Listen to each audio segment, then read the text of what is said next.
Right, Aquarium. In this one, you have to avoid hitting the fishes. The little blue gems that you get will award you 200 points. But they'll make you bigger. The cheese shrinks you so that you have less chance of getting hit by the fish.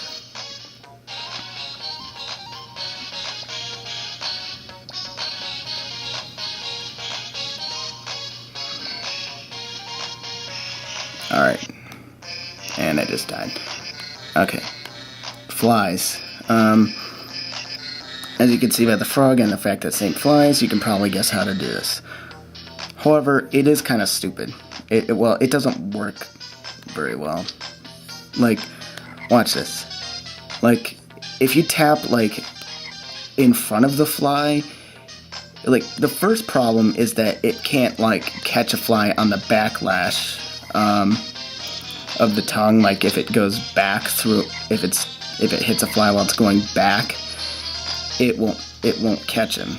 But the other problem is that if you tap in front of the fly, in front of the butterfly, it'll actually go through him and not catch him, which is like total bullshit. So, yeah. The descent. This, you just move the bat back and forth, try and get the candy to get your points, while avoiding the rocks.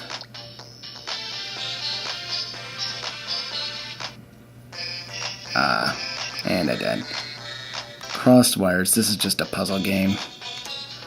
You flip the screen by doing this. You can see both parts of the gameplay at the same time.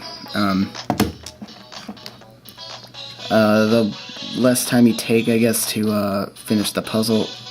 The idea is to get it so that these wires don't cross like that. So, yeah, I'm not gonna do this. Serpent. Yeah, this is just a snake game. This is the only game that I've gotten so far that allows you to use the arrow keys instead of the stylus. Unfortunately, as you'll see later in the video, there are some games where using the arrow keys would have been a perfectly practical option, but it doesn't give you the option to do it. No! So that was a little disappointing. Let's move on to Diamond Box. This is a puzzle game. The touchscreen controls, like, see right there. I mean, they could have easily, like, allowed you to go left and right on the arrow key, but it doesn't work. No! So this one, you just gotta get the diamond out of the box. It's the name Diamond Box. And I got that box, that block out of the box. And it makes that weird noise every time you move it. Okay. Let's move on to urban skydiving. Skydiving. No! It's not even a real word. Alright, so this is another example of kind of botched controls.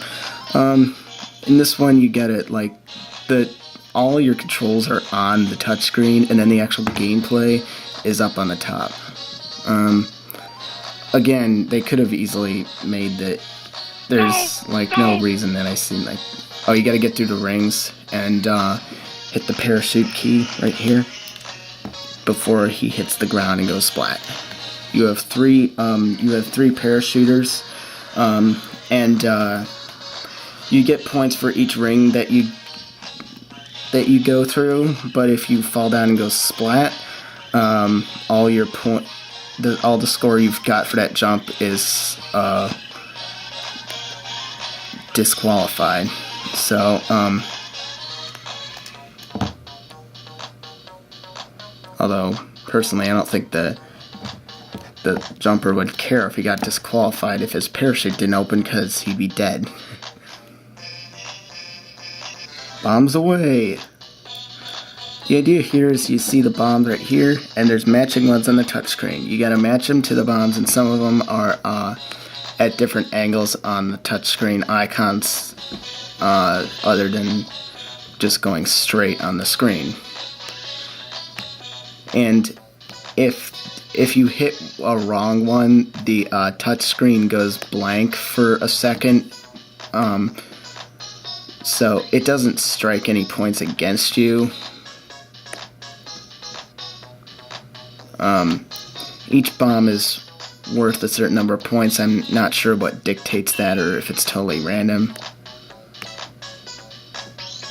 Oh, I see. I think the closer it is to the right side of the screen, the less, like, the faster you hit it, the faster you take it off the screen,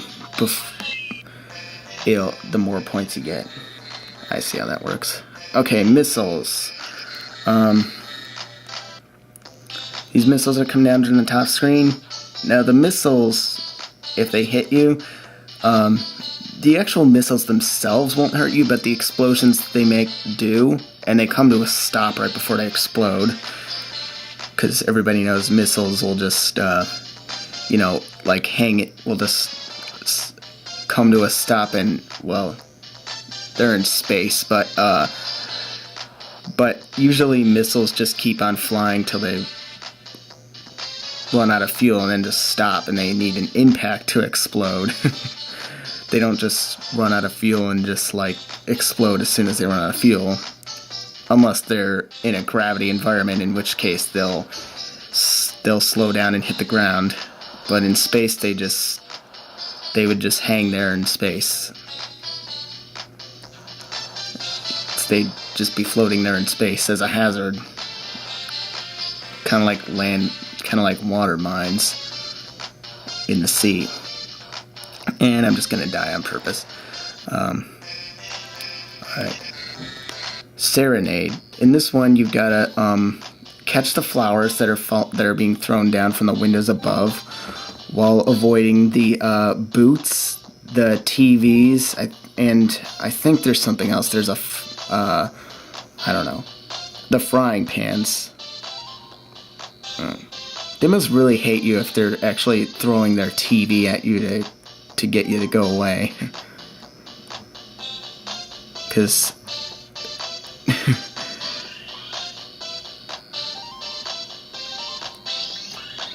I mean, I think that I can see them throwing a frying pan and a boot, but but why would they be throwing their TV out the window just because they don't like the music you're playing? I think I'd rather just listen to the annoying music than smash my teeth. I should have showed you the directions. Here, this is apple worms. This one's kind of weird. In this one, you gotta tap the worms where their whole bodies are flashing orange, but their eyes blink on all of them, and that's supposed to, like, confuse you or something. It actually says in the instructions, don't get thrown off by the blinking eyes. There's no strike against you in any way if you tap the wrong one. It just doesn't count. Like, it just doesn't count anything, but it doesn't, like, take points away or lock your controls for a second or anything.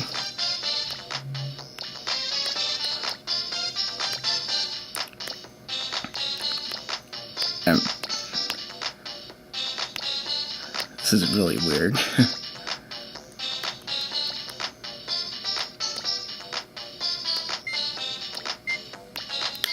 Yeah, I'm out of here.